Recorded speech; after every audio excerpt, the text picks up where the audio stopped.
ہمیں احساس نہیں ہے، خدا کی قسم ہماری زندگیوں سے یہ قرآن آہستہ آہستہ نکلتا جا رہا ہے لاشعوری طور پر، ہمیں احساس نہیں ہے بھائی۔ ہم بہت خوش ہیں کہ ہمارے گھر میں قرآن پڑھا ہوا ہے، ہم پڑھ رہے ہیں۔ دیکھو نا، گھر میں اگر ایک باپ کے 5 بچے ہوتے ہیں، جو سب سے نالائق بچہ ہوتا ہے اسی بچے کو مسجد اور مدرسے میں قرآن پڑھنے کے لیے بھیجتے ہیں۔ جو ذہین ہوتا ہے نا، چالاک ہوتا ہے، بھائی اس کو میں کیسے ضائع کروں مدرسے میں بھیج کر، بھائی یہ قرآن پڑھے گا مولوی بنے گا تو ضائع ہو جائے گا۔ جو سب سے چالاک بچہ ہوتا ہے، ذہین ہوتا ہے، اس کو اسکول، بھائی یہ بہت جلد یہ ڈاکٹر بنے گا، یہ انجینئر بنے گا، یہ بہت بڑا CSS کر کے بڑا افسر بنے گا، کمیشن کا امتحان پاس کرے گا، یہ کرے گا وہ کرے گا، اس کے لیے وہ منصوبہ بن گیا ہے۔ فیس جتنا بھی لگے دے دو، یونیفارم پہ جتنا پیسہ لگے دے دو، آنے جانے کے لیے جتنی اخراجات ہے دے دو، جو سب سے بہترین ادارہ ہے وہاں پر داخل کراؤ، اور جو معصوم ہے، جو کن ذہن ہے، جو چالاک نہیں ہے، جو شریف ہے، بھائی یہ تو کسی کام کا ہے نہیں، چلو محلے کی مسجد میں بیٹھو، ادھر ہی بیٹھ کر اللہ اللہ کرے گا، قرآن پڑھے گا، پڑھا تو اچھی بات ہے، نہیں پڑھا ویسے بھی ہمارے کام کا نہیں ہے، بھائی کیا کرنا ہے اس بچے کا۔ تو یہ دیکھو نا، لاشعوری طور پر ہماری زندگیوں سے قرآن کیا ہو رہا ہے، نکل رہا ہے۔ ابھی دیکھو، اگر آپ کا بچہ 8 گھنٹے اسکول پڑھ رہا ہے اور 1 گھنٹہ قرآن پڑھ رہا ہے تو یہ ظاہر سی بات ہے آپ کی زندگی سے قرآن کیا ہے، نکلا ہوا، اہمیت ہی نہیں ہے قرآن کا۔ یار جب 8 گھنٹے انگلش پڑھ رہا ہے اور 1 گھنٹہ قرآن پڑھ رہا ہے، اس کے انگلش پڑھنے کے لیے آپ نے سب سے بہترین تعلیمی ادارے کا انتخاب کیا، یہاں پر پڑھے گا،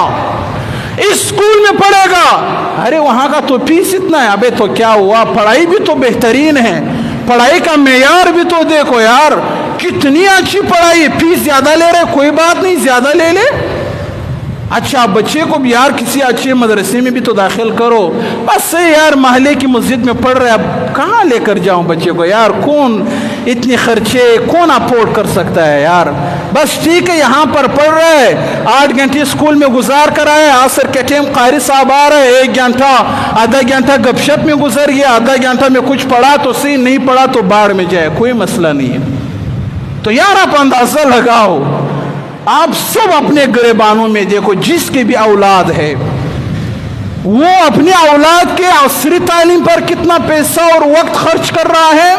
اور قرآن کے تعلیم پر کتنا پیسہ اور وقت خرچ کر رہا ہے۔ ہمیں اندازہ نہیں، ہم بڑے خوش ہیں بھائی کہ ہمارے گھر میں قرآن پڑھا ہوا ہے، صبح ہم تلاوت کر رہے ہیں، بیوی بھی تلاوت کر رہی ہے، ماں باپ بھی تلاوت کر رہے ہیں، بچے بھی تلاوت کر رہے ہیں۔ ابھی ہمیں یہ ہمیں اندازہ نہیں ہے کہ بھائی یہ قرآن کے تعلیمات ہماری زندگیوں میں ہے یا نہیں ہے۔ میرا بچہ انگلش میں جتنا فاسٹ آ رہا ہے، پہلی پوزیشن پر آ رہا ہے، فر انگلش بول رہا ہے، کیا میرا بیٹا قرآن بھی اس طرح پڑھ رہا ہے؟ کیا میرا بیٹا قرآن کا تلاوت بھی اس طرح فر کر سکتا ہے؟ کیا میرے بیٹے کے لہجے میں قرآن ہے؟ کیا وہ خوبصورت لہجے کے ساتھ قرآن پڑھ سکتا ہے؟ نا 100 میں سے 80% لوگ ایسے ہیں جو اس طرف توجہ ہی نہیں دیتے ہیں۔ تو بھائی اس کا یہی مطلب ہے کہ قرآن کیا ہے، ہماری زندگیوں سے نکل رہا ہے۔ پھر ہمیں کیا حق ہے کہ ہم احتجاج کریں؟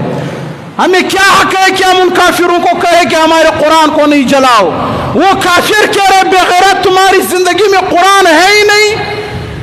قرآن پر تمہارا ایمان تو ہے مگر تم نے اس قرآن کو اپنی زندگی پر نافذ ہی نہیں کیا ہے۔ تمہارے پاس ملک ہے، افواج ہے، سرحدات ہے، ملک تمہارا ہے، لوگ تمہارے ہیں، معیشت تمہارے ہے، عوام تمہارا ہے، سب کچھ تمہارے پاس ہے، پھر بھی تمہارے ملک میں یہ قرآن نافذ نہیں ہے۔ ہم تو جلائیں گے اس قرآن کو، ہم تو پاؤں تلے روندیں گے اس قرآن کو۔ 57 ممالک کے حکمرانوں، اللہ پوچھے گا تم سے کس بات کے حکمران ہو، کس بات کے حکمران ہو؟ ماں کے گود میں آپ نے لا الہ الا اللہ محمد رسول اللہ کا کلمہ پڑھا ہے، ماں کے گود میں آپ کو یہ کلمہ مل گیا ہے، ماں کے گود میں آپ کو یہ قرآن مل گیا ہے، آپ حکمران ہو اس بیس پر